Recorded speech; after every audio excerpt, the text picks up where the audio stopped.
Good morning slash afternoon slash whatever the heck time it is when you're looking at this, fans of anatomy. I am Melissa Mahalik, and this is your weekly anatomy info broadcast. Mostly because I've got some condylitis going on with this arm, so I'm trying not to type a whole bunch. Also because it's kind of fun just to talk with people.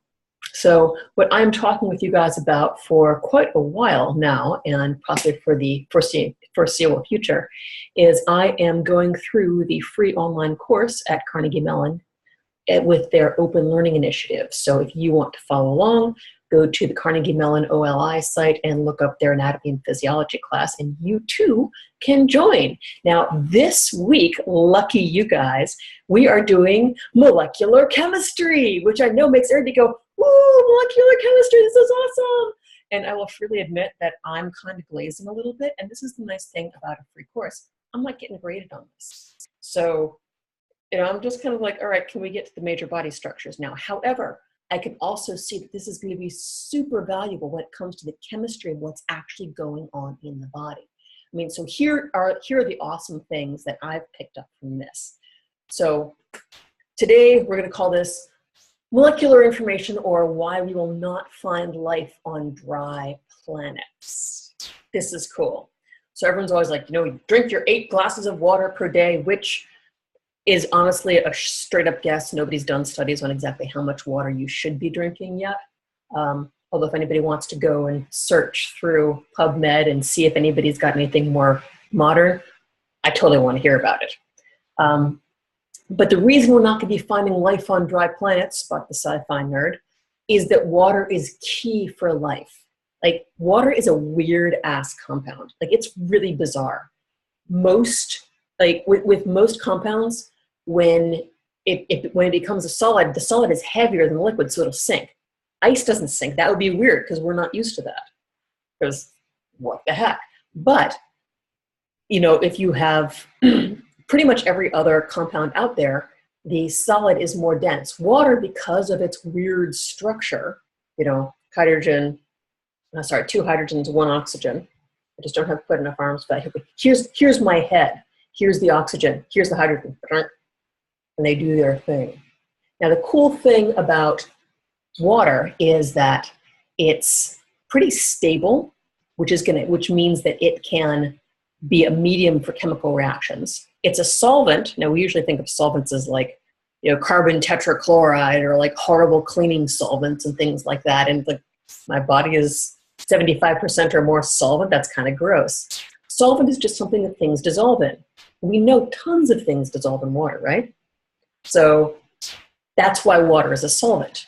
And when you think about it, you're like, oh, okay, that actually makes sense. That's not nearly as scary as I thought. So it's stable, so it can be a medium for chemical reactions. It's a solvent, so things can dissolve in it. Important things like nutritional substances, important things like waste products that we can get rid of, scoot right out of our bodies, because it can dissolve those things and it can transport because of the way it flows, which is kind of awesome. So it can get the nutritional substances into our body, into our cell tissues, and it can transport waste products out of our cell tissues, which is kind of awesome. It also can absorb a lot of heat before it starts boiling. That's why we don't start boiling in hot weather. We might feel like we're boiling, but we don't actually boil, which is kind of awesome. And the same thing is that when we're getting too hot, water has evaporative qualities. So water has evaporative qualities. So we sweat, and we basically put water on our skin, and it evaporates, and the act of its evaporation cools us, and that's kind of awesome. So water really helps us maintain body temperature because of these weird qualities, because it can absorb enough heat so that we don't boil. Literally, we do not boil. It evaporates so we can cool down. So it really helps us maintain body temperature, which is kind of awesome. And here's where we get into like the serious molecular stuff here. So water is a polar molecule, which means that the oxygen, my head here, is so darn electronegative, which means it's negatively charged, that it will pull the electrons in the hydrogen molecule towards itself. So that means that the oxygen end actually has kind of a positive charge of the whole molecule, and the hydrogen ends are actually partially negative. Does that actually make sense? I'll have to check that. Don't quote me on which end is positive and which end is negative, but one end is more positive and one end is more negative, because electrons have negative charges, yeah? No, electrons have positive charges. That was right. Never mind. Okay. So that means that water can form what's called hydrogen bonds, which means the partially positive hydrogen atoms are going to go bond to, are going to go and attract the positively or the negatively charged oxygen atoms in that compound. So water is going to kind of go around, it's going to kind of bump into each other. And when it's a gas, it's flying around because it's got so much energy, and they're not really going to bond. But once it cools down enough to become water, then it's going to, they'll still be attracted to each other, they'll still slosh around, and will become water. Water. Refilling my 75% there. So, so basically, why do we care? Why do we care about the molecular structure of water in the first place? And what we care about is that hydrogen bonds, because that polar molecule, because you've got the positive charge with all the electrons getting sucked around the oxygen, and the negative charge with the hydrogen, with the electrons getting sucked away from them, is that the hydrogen bonds hold proteins, carbohydrates, and nucleic acids together. And this is where it starts to get important, because when we're digesting them, breaking them down, using them to build our bodies, they're going to behave differently than covalent bonds, which is that whole electron sharing biz, which is what makes a water molecule, H2O, the bonds between the hydrogen and the oxygen molecules. This is awesome. So these are my covalent bonds right here. This is what makes the molecule the molecule.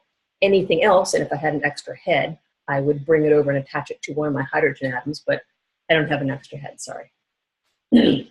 But that's the hydrogen bond, and the hydrogen bond between my extra head and my hydrogen atom is not as strong as the covalent bond. So they're going to be attracted to each other. It's like, hey, molecule, you're kind of hot. Yeah, you're kind of hot too. Okay, let's snuggle. So that is what holds the proteins, the carbohydrates, and nucleic acids together. And they're more easily broken down than a covalent bond because it takes less energy. I'm also noticing that fatty acids are not in this category. So I'm really looking forward to finding out if this is why fat travels through our body differently in the lymphatic system. All right, so anything else? Oh, and the other really cool thing I learned, you've probably heard the terms hydrophilic, water-loving, and hydrophobic, water-hating or water-fearing molecules. At some point I asked somebody, okay, why does oil not mix with water?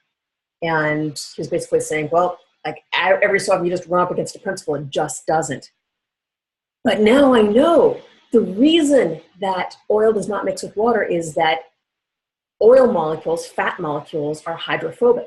They are neutral atoms. They don't have those charges in them, so they don't bond with water at all. They don't form hydrogen bonds. See, hydrogen bonds. Covalent bonds.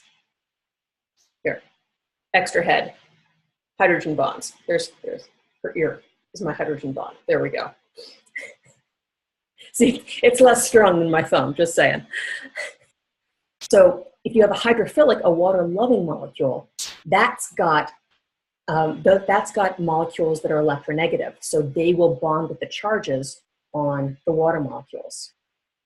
A hydrophobic molecule doesn't have a charge on it, so it's not going to want to bond with any of the oxygens. It doesn't want to bond with those oxygens yet.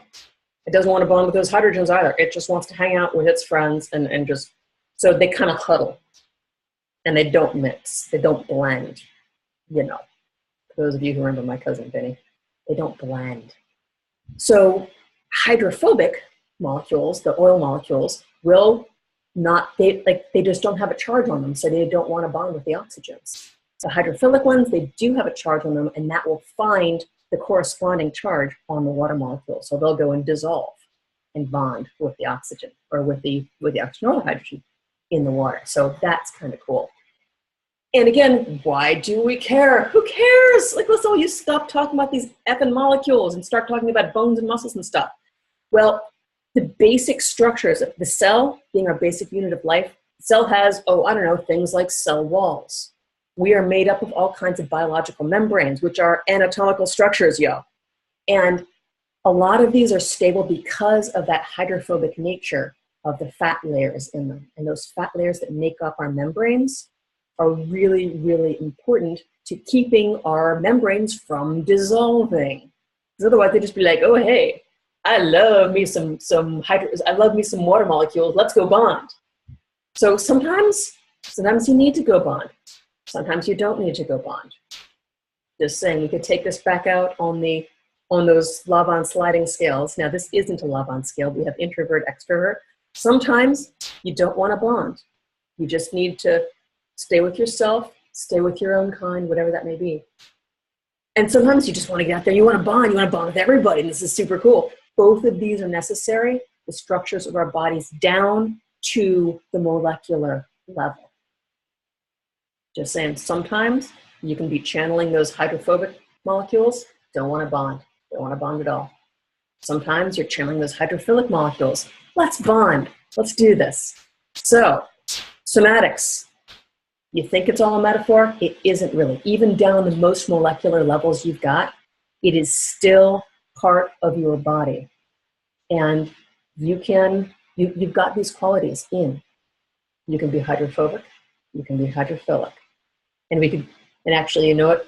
You could probably go into a whole bunch of stuff on the nature of the vagus nerve, etc. But I'm going to wait and save that for when we get into the nervous system.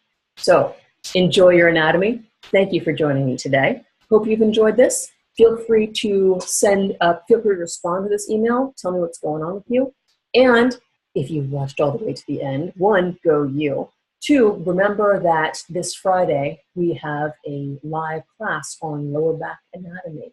It will be super fun, and it will be in New York City. So look down there at the bottom for more information on that. Enjoy your anatomy, and I'll see you next week or out there on the interwebs.